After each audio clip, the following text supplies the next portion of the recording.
SARC, SAARC is an exception there. It's currently dormant because one of its members, who will remain unnamed, believes that they can practice terrorism at no cost. To have, let us say, excessive expenditure on the military or borrowing has not been prudent. Multiple chickens are coming home to roost at the same time. Pakistan facing crisis due to long-term issues, Jaishankar. Without naming Pakistan, External Affairs Minister S. Jaishankar has said that India's western neighbor was confronting a crisis due to long-term issues and multiple chickens had come home to roost.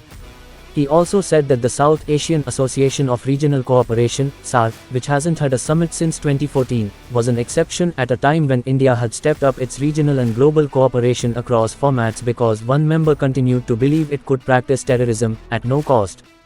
Asked about Pakistan's current crisis, the country is both confronting a severe economic challenge and political instability. Jaishankar first spoke about how countries in different parts of the world were going through different crises. He pointed more specifically to the economic crisis in Sri Lanka and how India had stepped in to help with its biggest bilateral lending assistance ever to help Colombo tide over the crisis.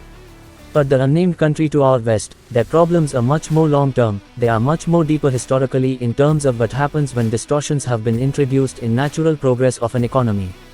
If you have, let us say, excessive expenditure on the military, if your borrowing hasn't been prudent, if your infrastructure doesn't pay its way.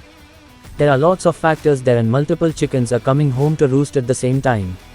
Asked if India was planning to use its diplomatic momentum and engagements to energize SARC, while outlining Delhi's initiatives across the region and straddling both older and newer initiatives, Jaishankar said, SARC is an exception.